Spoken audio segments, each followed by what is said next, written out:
วกเนาะระยะจากนี่ฮอนนี่แม่น1 เมตรแม่นบ่เฮาเห็นบ่อยู่เนาะประมาณเอาก็ได้เนาะบ้านฮอนเดียวสั่งได้ดีบ่ได้ดีนี่เอาตัวนี้มาเฮาแล่นมาจังเห็นระยะทางแม่นแต่จุดเริ่มต้นไปไอ้วิ่งก็ได้เหรอขวาได้คือแค่นั้นเลย3 เมตรแม่นบ่3 เมตร3 เมตรเขาจะโยกเขาจะเอาแต่นี่ไปก็ไปหลังเลยไปหลังสาวโยกเดียวแม่ไม่ห้องแม่ไม่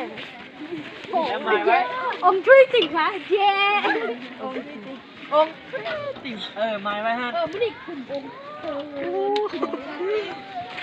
เจ้าเลยครูนะเอาเท่าแต่เอ็นนี่ก็ได้เลยครูไปถูกแหละโอ้ถูกแล้วเว้ย ฟ้องนี่ sorry เอ็นนี่ก็ได้เย่คนถูกเย่ชีวิตมีแต่เย่เอาไว้จะไม่ทีโปรโมทต้องจัดคะแนนลีดเดอร์เอาเล่นมาเลยเล่นระยะ1,000 เมตรอีดี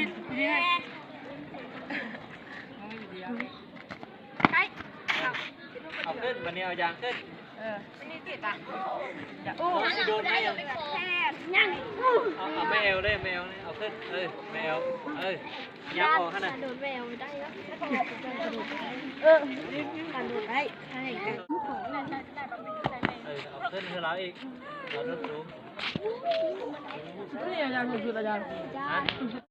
ไปเอาเบื้องขวายันเราลงทั้ง2 เบื้องพร้อมเดียวฮะตรงนี้นะ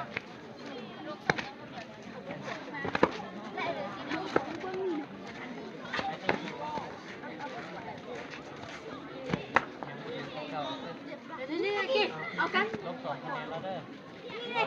บล็อกนี่บล็อกขวากับบัวขวาไม่หมดนี่เวลามาใส่เกลือดีนะล้มหมดเลยเอาขึ้นไม่ขี้กับมือจับตบมันเลยตบเอาได้ไม่กี่วนไม่กี่วนโอ้เกือบไปไม่หนีไปได้เลยอยู่ปล่อยออกมาเลยยับเขาไม่หมดเลยได้เลยเขากันฉี่คุยกันได้จ้าหน้าไม่เสียเลยไม่หนีได้โมโดดอาจารย์แม่แหละไม่หนีกันกระโดดได้นะจ้ะบอกเลยจะได้เขาได้กินตีนมันอะไรเขาได้ไหม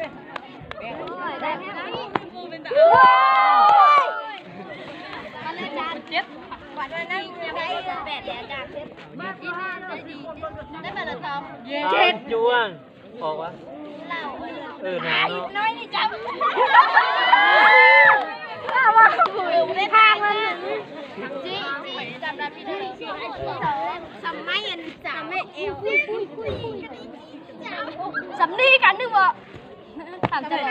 เบอร์19กับเบอร์20จับเลยเนาะเบอร์19ไปก่อนเลยเนาะ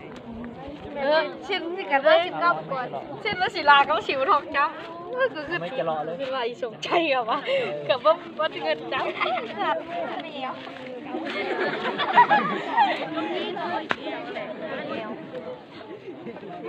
อุ้ยโดนเพิ่มดินใบน้ำเลยอุ้ยดินใบ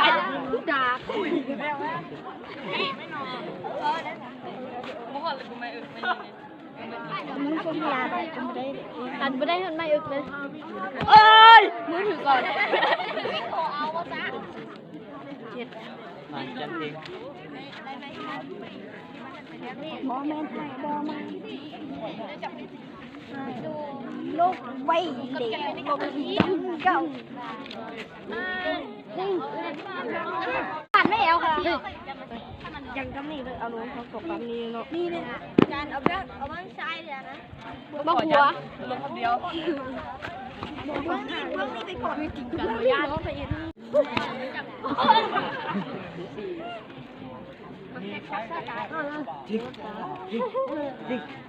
รอด ทำละเรื่องว่าชาดหวานเขาคำเขา บางคนก็มีลาบี้จับอีลาอยู่ได้อ่ะโดดไม่หนีก็ได้เนี่ยอาจารย์บางคนก็มีลาโมเลยมาเป็ดอาจารย์ทิปแหละเหมือนครับเขาครับชุดๆมาเป็ดที่บ้านเขาอยู่อย่างนี้เขายอมอยู่อย่างเดียวส่งนักเรียนเราว่าเนี่ยเขาส่งอยู่นั่นนี่เด้อเราชุดเป็นเป็ดเลยเดินบักเก่า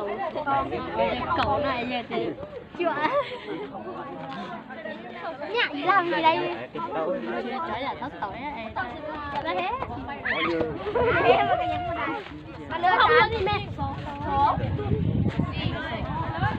เอาไปดูที่ไรจับจับเอ้ยลาไปยืนนี่ละจะได้มาทีเอากระจานกระบอกนี้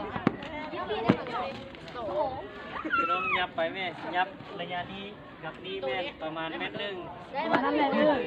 เอาดูดิ เดี๋ยวเขากองเย่อาจารย์ซิ่งโดดแล้วมาที่ลงอะไรดิไม่เอาได้ยังล่างเราซื้อใจชื่อแต่พ่อแม่ล่างมาแล้วนี่อยากมีผมมีล่างไอ้เป็นตัวหรอตัวของเราตัวก็คือเชี่ยวเลยวันเดียวนี่เคยเขาว่ามันสู้ความรวยเลยจับโทรศัพท์แล้วจับโทรศัพท์กับคนดูไม่มีล่างเจ้าของผมเลยแกโชว์ความรวยใช่ไหมเย้มันตัวมันได้ยืนหักดูใจเลยไม่หนีเลยไม่หนีกินได้อะไรเจ็ดอาจารย์